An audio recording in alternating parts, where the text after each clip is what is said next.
Danny is a young man with a simple and boring life living with his mother in a small apartment. He works in a fast food restaurant and has a part-time job in their apartment with bettors. One day, his brother calls him to do his job for him since he was caught up in jail. Danny is forced to agree and meets Ellie, a girl in the same job who is in great need of money, and creates a bond with her. Two people in need of money meet in a risky job that almost didn't work. Will they choose each other in the end? The movie starts with a horse race playing on Danny's laptop in his apartment. Danny is a Polish-American who resides with his mother and his brother, Darren, who is currently in jail. 5 old men are watching while Danny records the game with pen and paper. The 5 men are betting on the game. After the game, as the men leave, one man gives Danny's mother money, while another man is given money. Danny and his mother look tired of this. Danny looks happy as he prepares their supper. He has a love for cooking, which he also has a talent in. He arranges the plating of their supper neatly. The two are quiet at the table with Darren's chair empty. Danny is impatient. His mother tells him to wait for Darren before they eat. The telephone rings and Danny hears Darren. Darren informs him that he is in jail in Atlantic City until tomorrow. He speaks in Polish to say that he has to deliver a briefcase tomorrow, and since he can't go, Danny must pretend that he is Darren.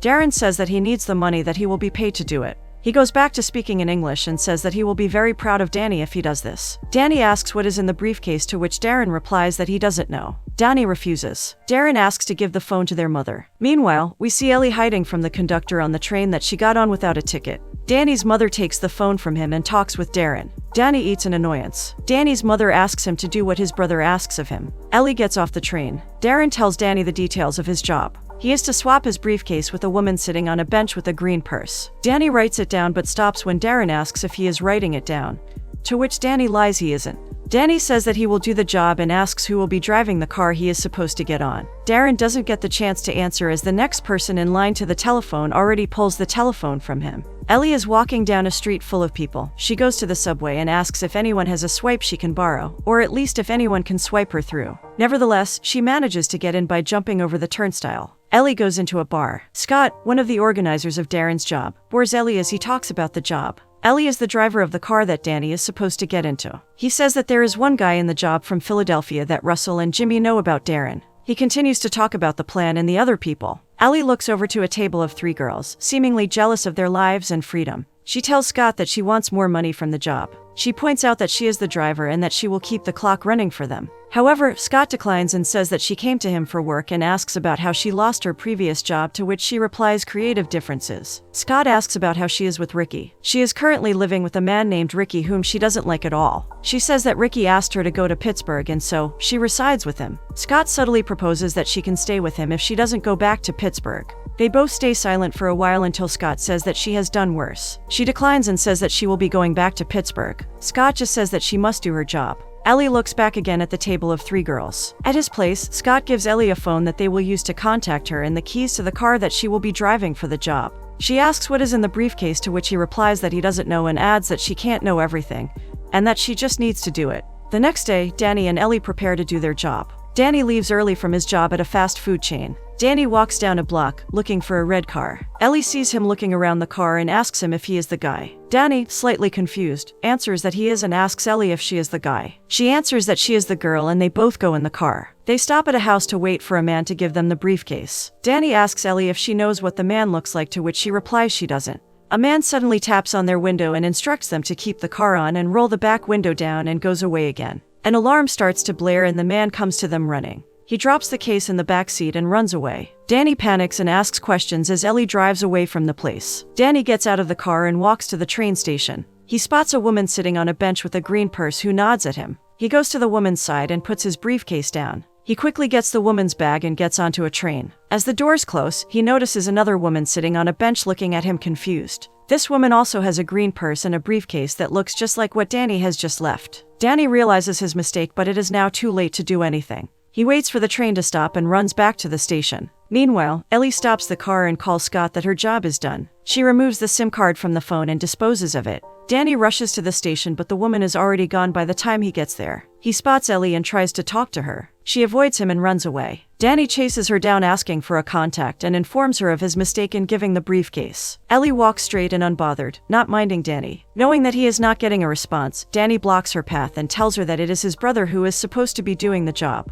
She goes to the side and continues to walk away from him. He asks her if he knows him, to which she yells to not tell her his name. Danny tells her that she won't get her $1,500 payment either since the job failed. Ellie is surprised that he is being paid $1,500 and tries to call Scott. Scott is with Russell and Jimmy. They already know that the job failed. Russell talks about how easy the job is and blames Scott for giving the job to Darren, whom they didn't know was in jail at that time. Russell assumes that it is him that Ellie is with. Ellie calls Scott and complains of her low pay, which was only half of Darren's pay. Danny finds the address of the woman from her bag and shows it to Ellie. She assures Scott that they have it under control and asks for a big raise, twice Darren's pay. Jimmy tells Scott that Ellie must bring Darren to him. Scott tells Ellie that she must deliver the briefcase and Darren to them tonight, and that she can keep his share if she does so. Scott tells her the address. She tells Danny that they should go. Danny stops her and says that she doesn't need him anymore since she already has the address of the woman. Ellie can't let him go, so she reasons that she doesn't know what the woman looks like. They travel to the woman's address by train. As they get off, Danny starts a conversation with Ellie. He tells her his name and asks hers. She doesn't tell her name, so instead he asks where she came from.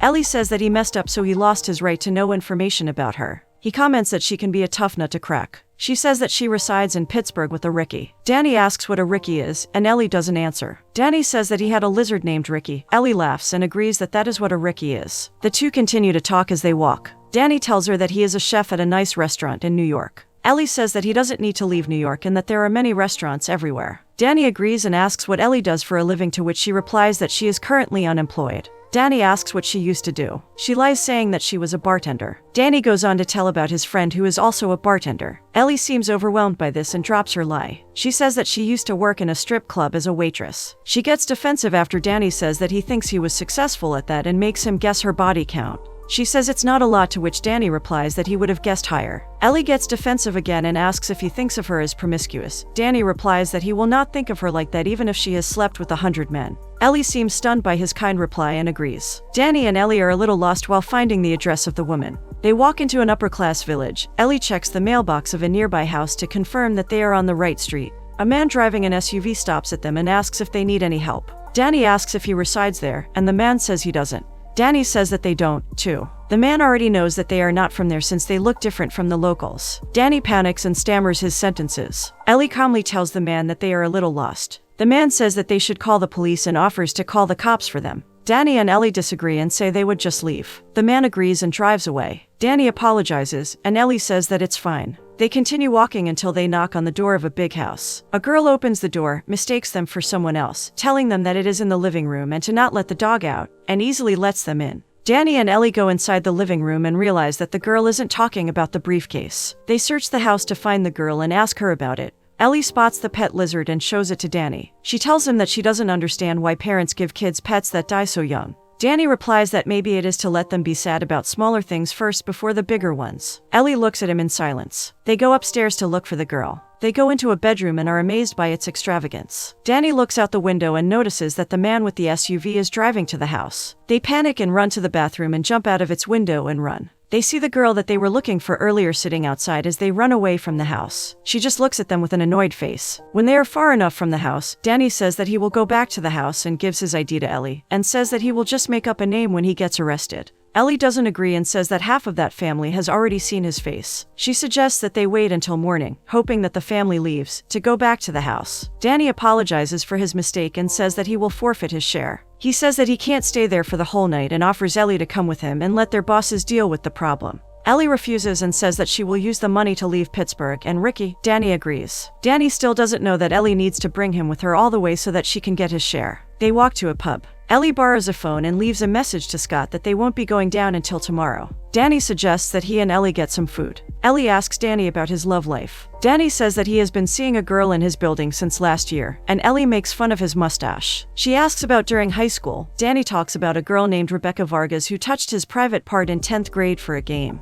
Danny's mother tells him through the phone that his mess up would be very bad for Darren. He corrects her and says that it could be very bad for him. She tells him that he should go home and let Darren handle it. Danny says that he will be staying and hangs up the phone. Danny and Ellie go to a carnival before going back to the upper-class village. Although they don't play games or go on any rides, their bond grows as they look at each other with more meaningful eyes. Ellie tells Danny they spend the night in the pool shed and not in the woods. Danny is worried about the security alarms around it, but Ellie assures him that there are none and they go inside a small shed. They continue to know more about each other. Ellie asks about Danny's work. He lies that he works at an Italian restaurant in reality, He works in a chicken and pizza fast food restaurant. Ellie asks if he has ever been to Italy. He says no and shares that the only place he's ever been is in Providence. Ellie says that she has been to Italy once. Danny asks if she came there with her family. She answers no and her face goes somehow sorrowful. Danny apologizes and asks if she liked it there instead. She says yes, but then adds that it has a lot of shady people. Danny says that maybe it's not the place but rather the people Ellie hangs out with that are shady. She looks offended, is speechless for a second, and replies that he should go out to other places before acting like he knows everything.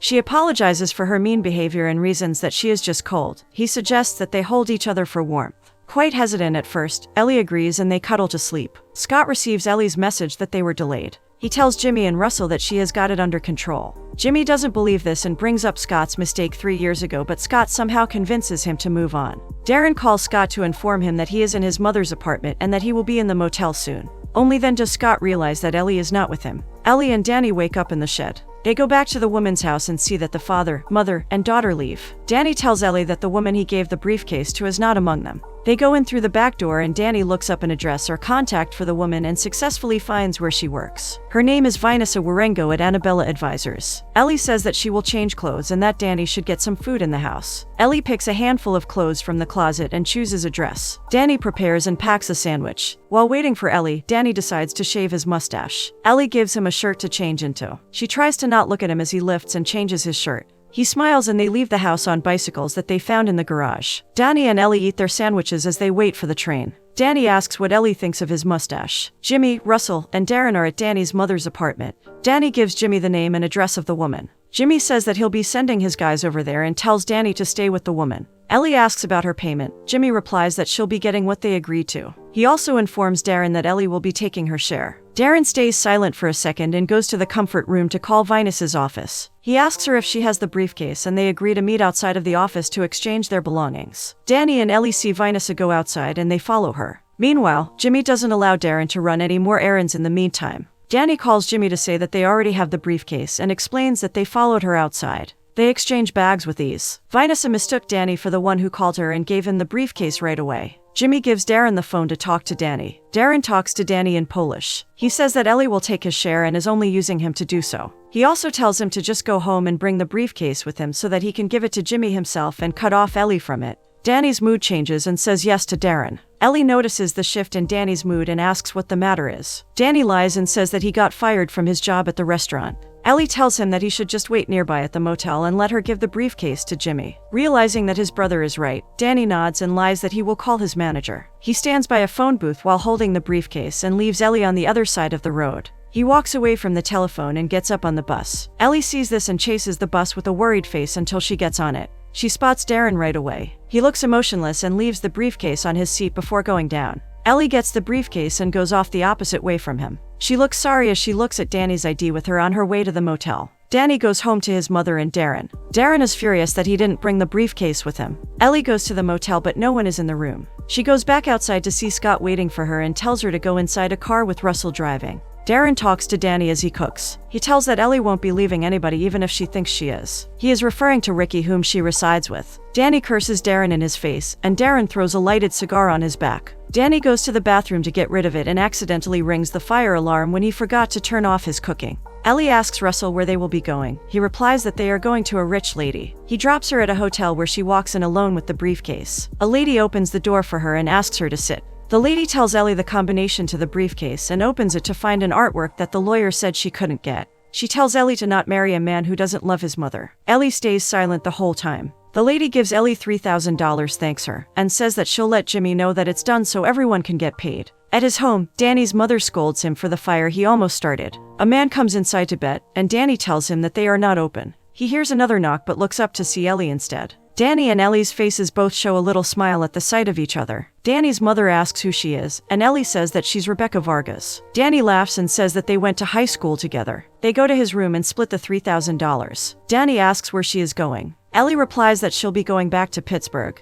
He questions it and reminds her that she said she was going to leave Ricky. He smirks, knowing that Darren was right. Ellie says that she owes it to Ricky. Danny nods and stops her from leaving as she was about to stand. He gives her his Metro card and she thanks him. They both look at each other, slightly smiling, for a moment until Ellie stands to leave and goes to the train to Pittsburgh. Danny wipes his tears and goes back to his cooking. He stares down for a while and decides to leave his home and go after Ellie. We hear upbeat music as he takes his $1,500 and quickly packs his things in a backpack. He leaves $500 on the table but quickly changes his mind and gets back the $200. He quickly runs to the station where he gives $100 to a random man for his Metro card swipe and gets on a train. This is his first time going somewhere besides Providence. He observes the people on the train and can't hide the joy on his face. Ellie gets down from the train and asks the terminal cashier when the next bus to Pittsburgh is. She looks down for a second and changes her mind and asks for the next bus to Providence instead. Danny rushes down to the terminal and sees Ellie. He goes to her panting and tries to explain. Ellie cuts him off and asks what is going on with her eyes, which seem to be starting to tear up. Danny answers that he wants to go to Pittsburgh with her. She replies that she won't be going there and says that she will be going to Providence instead. Surprised but still intent on being with Ellie, Danny asks if he can come with her. Ellie looks softly at him, smiling, and agrees. Danny leans in and kisses her unexpectedly. Ellie slightly pulls away and turns her head down with her eyes closed. Danny thinks that he might have caused her to be uncomfortable and apologizes for his kiss. Ellie stops him in his stammering and says he shouldn't be. She asks if he still wants to come with her, and he replies yes with a huge smile. She explains that it's not that she doesn't like him kissing her, but rather they should take a start. They both agree to this and smile at each other. The movie ends with both of them saying they could use a fresh start.